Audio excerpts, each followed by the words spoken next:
programs and budgets would you support cutting in order to pay for a property tax cut? We'll start with Mr. Kraft.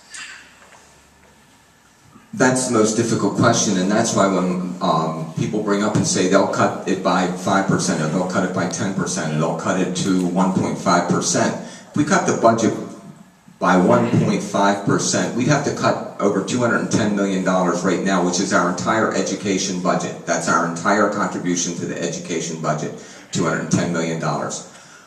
This money is very difficult to cut. We have a $2.3 billion budget, and for those of you who followed last year, you will see that we could not come up with $650,000 to keep the pools open last summer.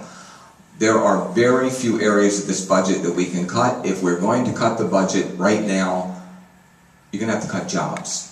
I mean, that's where the money is in the city budget today. There are only 3 of us on the city council who for the last 7 years have sat through every single budget hearing for every single agency. I'm one of them. It's very tough to cut that budget. I'd be interested in hearing your ideas as to where.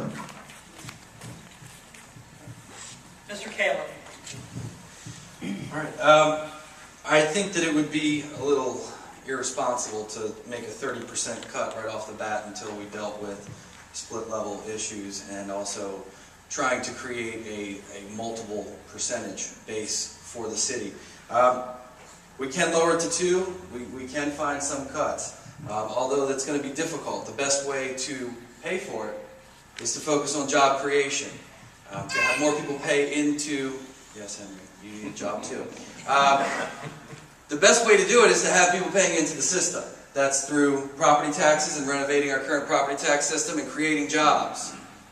Those are the ways to do it. It's not about furloughing police officers or rotating fire department closures. We need to focus on job creation, better schools that will keep people here longer and make it more attractive to businesses to bring their corporation here because we've got skilled workers and a family-based community to help their business grow. I should clarify what I